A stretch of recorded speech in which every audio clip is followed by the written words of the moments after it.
menjadi korban toxic relationship dan ya pada saat itu sangat merusak mental saya. Memang sih, pada saat itu saya bertemu dengannya di aplikasi dating online. Waktu itu saya hanya iseng bermain dating apps setelah saya itu tidak berpacaran selama 3 tahun. Dan ya, kami sudah berpacaran selama 3 bulan. Ya, akibat dari itu saya menjadi overthinking, kemudian juga saya tidak percaya diri, dan saya juga menjadi trust issues. Saya pikir kalau saya jalin hubungan yang lebih serius, itu nanti saya akan takut menjadi korban lagi. Dan kalau saya memilih laki-laki yang salah lagi, saya malah lebih takut itu akan mempengaruhi perkembangan anak saya nanti di masa.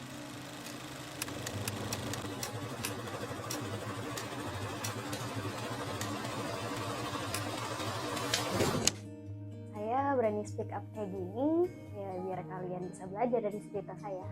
Terus juga dari cerita ini saya harap kalian tuh bisa keluar dari hubungan yang toksik.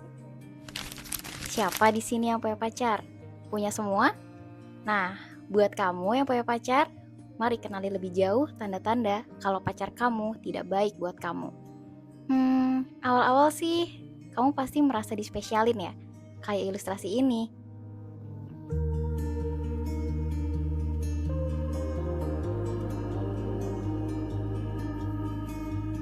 Awalnya sih dia sayang banget sama saya.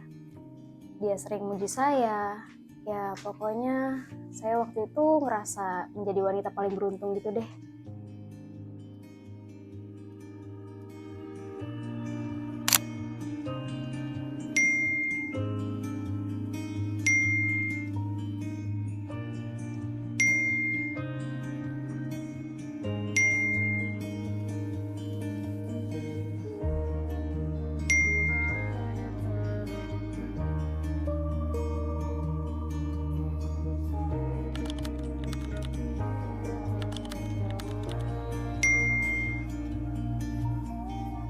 Pasti kalian pernah ngerasain fase ini kan? Duh, romantis banget. Kira-kira hubungan ini akan bertahan lama gak ya? Jadi gak sabar melihat mereka nikah. Ya gitu. Sampai pas masuk bulan kedua, dia udah mulai ngatur-ngatur hidup saya. Saya harus kirim live location setiap saya keluar rumah, video call dimanapun, bahkan saya di luar rumah pun saya harus video call sama dia. Dan marahnya saya gak boleh temenan sama teman saya, mau itu teman kampus ataupun teman yang sudah lama. Ya jadinya gimana deh, mau gak mau saya harus nurutin maunya dia biar dia gak marah sama saya. Halo sayang, Hai sayang, lagi ngapain? aku lagi cari-cari baju nih untuk nanti malam. Oh iya, aku belum bilang ya sama kamu. Nanti malam aku mau pergi ya sama teman-teman aku. Soalnya kan lumayan, bisa aku libur. Keluar sama siapa? Kemana? Terus sampai jam berapa? Sama teman-teman aku sih sayang. Ada Safa, terus juga ada Mia. Tapi sampai jam 10 malam doang kok. Malam banget. Pasti ada cowok lain kan? Enggak kok, cewek semua. Alah, bohong.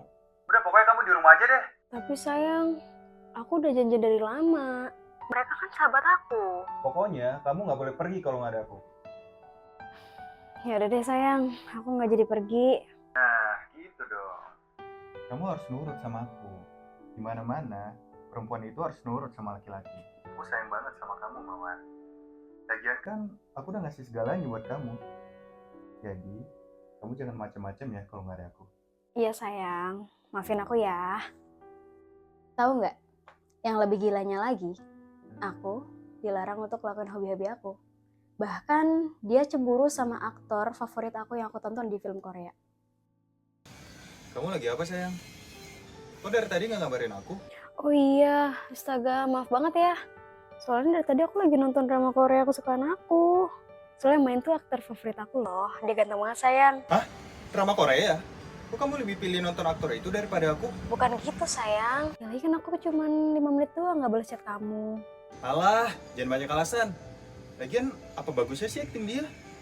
Ya udah kalau gitu lanjut aja nontonnya. Gak usah kabarin aku lagi.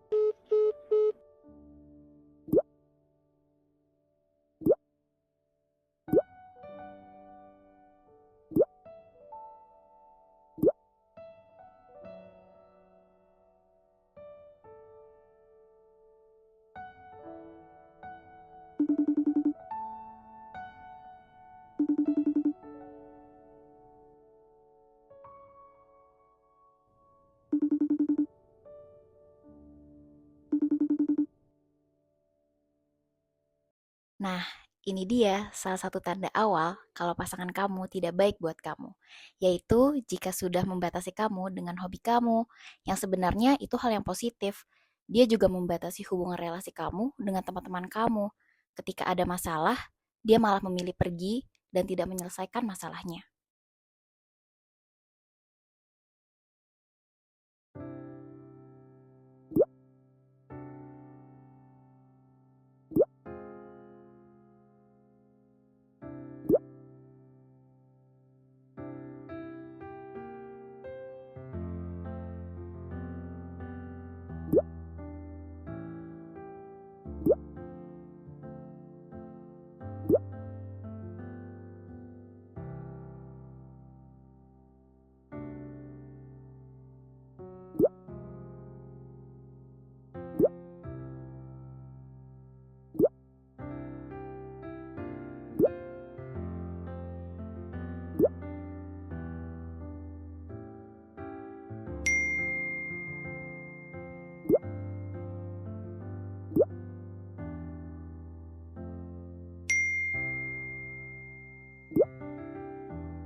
Aduh, nggak sabar mau ketemu pacar aku.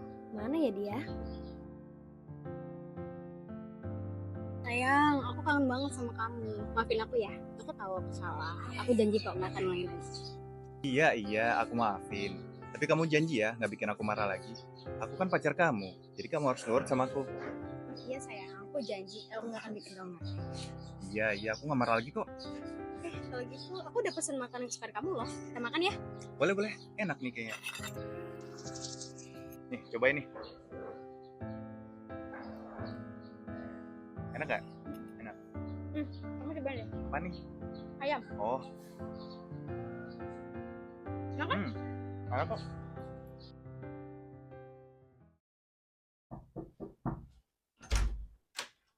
Tumben lu kesini ada apa? Sini masuk. Sini masuk kali yang tumben. Biasanya aku gak pernah bisa diajak main. Ya, iya sih, lo tau sendiri kan aku gimana. Posesif, duduk. Kamu posesif banget. Lo tuh masih pacaran gak sih sama Arno? Masih kok. Ini gue baru pulang ngedate sama dia. Oh ya? Tapi sempat putus gak? Kemarin sempat berantem sih. Cuman sekarang udah baikan. Emangnya ada apa sih? Kok tumben nanya-nanya ke gue? Lo tau gak 2 hari yang lalu pacar lo kemana? Gak tahu. Gue sama dia tuh udah gak chatan 3 minggu. Tapi tadi pagi tuh dia baru balas chat gue. Terus kita langsung jalan. Kenapa? Gue mau ngasih tau lo sesuatu, tapi lo jangan marah ya. Ini cowok lo bukan sih? 3 hari yang lalu gue tuh ketemu dia di kafe, tapi gue tuh gak tahu ini dia atau bukan. Demi apa? Iya, ini si Arnold. Gue tahu nih bajunya dia. Maaf ya, gue baru ngasih tau lo sekarang, soalnya gue tuh ragu itu dia atau bukan. Lagian lo kan gak pernah ngajak dia main sama kita. Gue harus apa ya? Kalau gue bilang di chat, pasti dia nggak bakal balas chat gue. Atau bahkan malah marah-marah ke gue. Kayaknya gue harus ngomong langsung deh sama dia. Sudah tidak nyaman lagi, bermimpi pun tahu diri. Apa sebaiknya pergi jika semua bersandar padaku?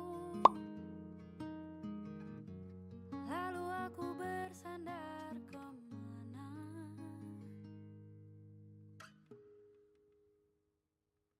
Mengalah, walau bukan aku yang salah. Membisu saat semua sibuk beradu. Walau tak rela pun ku Ada yang mau aku omongin sama kamu? Apa? Kamu kemana 4 hari yang lalu? Urusan sama kamu apa? Kan kita 4 hari yang lalu lagi berantem. Ada yang ngasih foto ini ke aku? Siapa yang ngasih foto ini? Maksud kamu aku selingkuh gitu? Ya kamu tinggal jawab jujur aja sih kalau ini bukan kamu. Gak usah so tau deh, lagian foto ini juga gak jelas. Ya kalau misalnya ini bukan foto kamu tinggal ngomong aja. Soalnya ini juga baju yang sering kamu pakai kalau kamu ketemu aku. Iya, tuh gue. Puas loh. Kamu tega sih sama aku? Waktu aku nungguin balasan chat kamu loh. Tapi kamu malah enak-enak selingkuh. Kan kamu yang pilih nonton drama gak jelas dan jalan sama teman-teman kamu daripada aku. Aku kan ketemu sama sahabat-sahabat aku karena aku udah ada janjian sama mereka. Terus juga aku nonton karena itu emang hobi aku kok. Oh, ya udah terusin aja drakornya. Kamu lebih pilih hobi kamu daripada aku. Makanya aku tuh selingkuh, tau nggak? Aku tuh kurang perhatian dari kamu, dan kamu lebih milih teman-teman kamu daripada aku. Ya harusnya kamu gak selingkuh lah. Kamu kan bisa chat aku baik-baik, terus balas, kita bicarain semuanya. Kamu juga akhir-akhirnya balas chat aku singkat kok, gak kayak pas pacaran awal-awal. Lah terus, salahku gitu. Aku udah minta maaf, tapi kamu malah berani-berani selingkuhin aku kayak gini loh. Siapa suruh kamu minta maafnya telat? Ya aku cari cewek lain lah. Terusnya gak gitu kali, Not. Lagian, masalahnya kan juga sepele. Kok kamu sampai selingkuh gitu sih? Kamu jahat banget tau sama aku. Udah lah, gak usah kayak gitu. Lebay tau nggak? Ya udah, sekarang mau kamu apa? Kok nanya gua? Lo maunya apa? Kamu masih mau sama aku? Atau kamu lebih milih cewek itu? Ya udah, kita putus. Gue kurang apa ya sampai dia lebih milih cewek itu daripada gue. Kayaknya gue kurang kasih perhatian lebih deh ke si Arnold. Duh, gue bego banget sih udah marah-marah sama dia. Harusnya mah gue pura-pura gak tahu aja. Nah, teman-teman, inilah contoh hubungan yang tidak sehat. Ketahui tanda-tanda hubungan yang tidak sehat sebelum kamu terlalu jauh dan terkena dampak negatifnya. Berikut tanda-tanda hubungan yang tidak sehat menurut ahli psikologi. Toxic relationship seperti yang sudah dilihat dalam video sebelumnya, itu adalah suatu hubungan di mana kedua belah pihak saling merugikan. Secara emosi, secara psikologis, bahkan secara fisik. Kalau hubungan-hubungan tersebut ditandai dengan dinamika yang tidak sehat, seringkali membuat satu atau kedua pasangan jadi nggak bahagia, jadi tertekan, jadi kehilangan harga dirinya. Oke, cirinya apa sih seseorang yang terkena toxic relationship? 1, komunikasinya itu jadi buruk. Ya, sering ada kritik, ada kata-kata yang menyakitkan, mereka juga nggak saling mendengarkan pendapatnya. Ya, yang kedua, kontrolnya berlebihan. Jadi mereka tuh saling mengendalikan semua aspek kebutuhan, pergaulan, bahkan keuangan. Ya, pasangan merasa tidak punya kebebasan satu sama lainnya. Ya, yang ketiga, mulai ada ketidakjujuran, saling bohong, saling tidak percaya. Ya, saling tidak memanipulasi dalam hubungan tersebut gitu ya. Jadi kalau orang yang memang sudah ada toxic relationship tersebut, maka sudah mulai ada ketidakjujuran, bahkan bisa terjadi juga perselingkuhan ya. Ini bisa terjadi pada pasangan yang masih memulai penjajakan atau pacaran ataupun pasangan yang sudah menikah. Maka banyak yang terjadi ketika hubungan sudah tidak sehat dalam rumah tangga ataupun dalam berpacaran, itu bisa menyebabkan juga toxic relationship. Yang berikutnya adalah kekerasan, mulai secara verbal, fisik, kata-kata yang mungkin saling menyakitkan, dan kemudian secara emosional mereka juga terjadi ya secara kekerasan, bahkan dipermalukan di depan umum, diancam, disakiti, sehingga mereka itu sulit keluar dalam hubungan yang toksik tersebut gitu ya. Kalau ciri-ciri itu sudah mulai muncul dalam hubungan Anda, nah mungkin Anda perlu mempertimbangkan karena dampaknya ada. Oke, lalu kita bahas mengenai dampaknya. Apa sih dampak kalau seseorang itu punya relationship yang toksik atau hubungan yang toksik? 1, secara emosi, jadi nggak percaya diri, stres, depresi, cemas, mungkin sampai ada yang menyakiti dirinya sendiri atau disebut sebagai self harm gitu ya. Secara fisik, mereka mungkin merasa ada muncul tiba-tiba sakit kepala yang berlebihan, GERD, ataupun mungkin sampai insomnia saking mereka memikirkan bagaimana hubungan yang toksik tersebut. Kemudian secara sosial, nah ini juga banyak sekali secara sosial berdampak terhadap relationship yang toksik. Contohnya apa? Kehilangan hubungan dengan keluarga, mau bermain sama teman akhirnya terbatas karena dilarang oleh pasangan. fokus terhadap hubungan tersebut sampai akhirnya dia tidak mau jalin hubungan dengan orang lain. Jadi kalau misalnya sudah berdampak dan sudah sangat mengkhawatirkan terhadap mungkin sekitar kita melihat ada teman ataupun keluarga yang memiliki toxic relationship seperti ini, mungkin kita perlu menyarankan ya ada tips and triknya untuk mengatasi mengenai toxic relationship ini. Yang pertama, kita sadari dulu masalahnya. Jika itu pada diri kita, mungkin kita telaah, kita mungkin muhasabah ataupun kita mungkin refleksi terhadap diri kita, apa sih ya terkait dengan hubungan ini masih sehat atau enggak sih? Kemudian kalaupun itu terjadi pada orang lain, kita mungkin ajak dia untuk berpikir secara positif.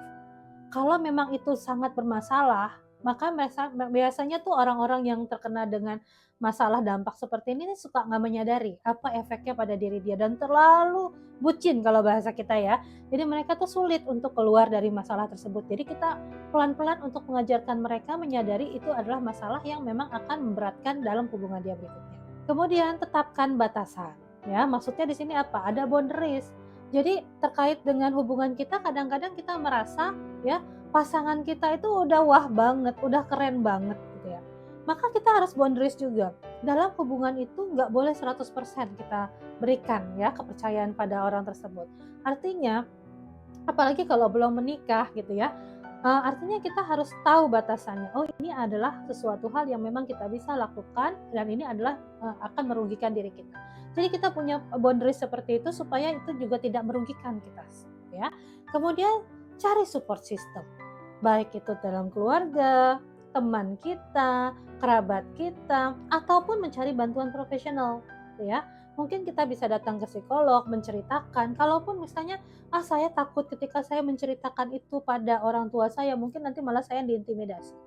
Ataupun ketika saya bercerita kepada teman saya, mungkin saya yang disalahkan. Jadi daripada seperti itu, mungkin carilah bantuan profesional supaya kita juga bisa berpikir jernih, mungkin plus langsung diterapi terkait dengan permasalahan yang akan kita hadapi tersebut.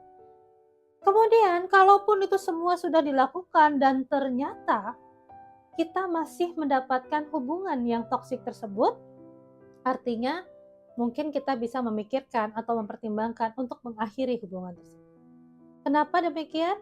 Kalau sudah tidak ada perubahan dan kita terus-menerus sudah mencoba untuk memperbaiki tapi tidak ada perubahan, alangkah baiknya kita pikirkan ulang, apakah itu bisa dilakukan, apalagi kalau belum menikah.